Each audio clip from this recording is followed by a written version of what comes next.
4 ਬੰਦੇ ਹੈਗੇ ਸੀ ਤੇ ਉਹ ਕਿਸੇ ਕਿਸੇ ਪਿੰਡ 'ਚ ਨਾ ਕਿਸੇ ਫਕੀਰ ਕੋਲ ਚਲੇ ਗਏ, ਬਜ਼ੁਰਗ ਕੋਲ। ਉਹਨੂੰ ਜਾ ਕੇ ਕਹਿੰਦੇ ਕਿ ਯਾਰ ਨਾ ਅੱਲਾ ਦੇ ਬੰਦਿਆ, ਬੜੇ ਲੋਕਾਂ ਸਾਡੀ ਜ਼ਿੰਦਗੀ 'ਚ ਨਾ ਸਕੂਨ ਨਹੀਂ ਰਹਿ ਗਿਆ। ਉਹ ਕਹਿੰਦਾ ਅੱਛਾ, ਚਲੋ ਬੈਠੋ, ਇਹਦਾ ਹੱਲ ਕਰ ਲੈਨੇ। ਉਹ ਬਹਿ ਗਏ ਜੀ। ਉਹ ਘਰ ਗਿਆ ਜੀ ਆਪਣੇ।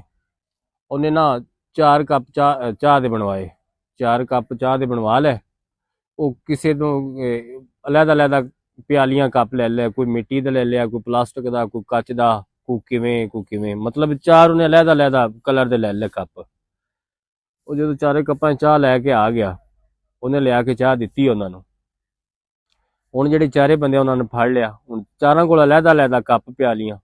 ਹੁਣ ਉਹ ਜਿਹੜੇ ਇੱਕ ਦੂਸਰੇ ਦੇ ਹੁਣ ਵੇਖੀ ਜਾਵਣ ਵੀ ਉਹਨੂੰ ਕੱਪ ਹੋਰ ਦਿੱਤਾ ਹੈ, ਉਹਨੂੰ ਹੋਰ ਦਿੱਤਾ ਹੈ, ਇਹਦੇ ਕੱਪ 'ਚ ਪਤਾ ਨਹੀਂ ਕੀ ਹੈ, ਮੇਰੇ 'ਚ ਕੀ ਹੈ, ਤੇ ਮੈਨੂੰ ਇਹਨੇ ਚਾਹ ਦਿੱਤੀ, ਇਹਦੇ ਕੱਪ 'ਚ ਇਹਨੂੰ ਪਤਾ ਨਹੀਂ ਇਹਨੇ ਕੀ ਪਾ ਦਿੱਤਾ ਹੈ।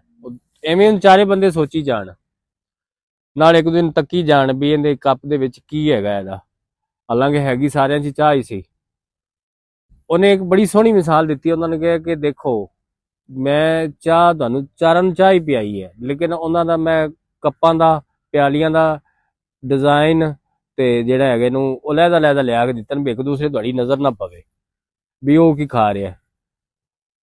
ਉਹ ਕਹਿੰਦਾ ਕਿ ਮੇਰੇ ਇਹ ਕੰਮ ਕਰਨ ਦਾ ਮਤਲਬ ਇਹ ਹੈਗਾ ਸੀ ਕਿ ਅਸੀਂ ਜਿਹੜਾ ਨਾ ਇੱਕ ਦੂਸਰੇ ਦੇ ਉੱਤੇ ਨਜ਼ਰਾਂ ਲਾਈ ਬੈਠੇ, ਇੱਕ ਦੂਜੇ ਨੂੰ ਤੱਕਨੇ ਵੀ ਫਲਾਣਾ ਉਹ ਖਾ ਰਿਹਾ, ਫਲਾਣੇ ਕੋਲ ਇਹੋ ਜਿਹੀ ਗੱਡੀ ਹੈ, ਫਲਾਣੇ ਦੇ ਉਹੋ ਜਿਹੀ ਗੱਡੀ ਹੈ। ਸਾਨੂੰ ਇਸ ਚੀਜ਼ ਦਾ ਸਕੂਨ ਨਹੀਂ ਹੈ।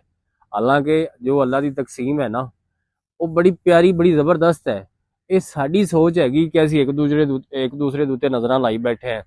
ਉਹ ਕੀ ਖਾ ਰਿਹਾ, ਉਹ ਕੀ ਪੀ ਰਿਹਾ, ਉਹ ਕੀ ਹੰਡਾਈ ਜਾ ਰਿਹਾ, ਉਹ ਕੀ ਪੈਣੀ ਜਾ ਰਿਹਾ, ਉਹ ਕਿਹੜੀ ਗੱਡੀ ਤੇ ਜਾ ਰਿਹਾ।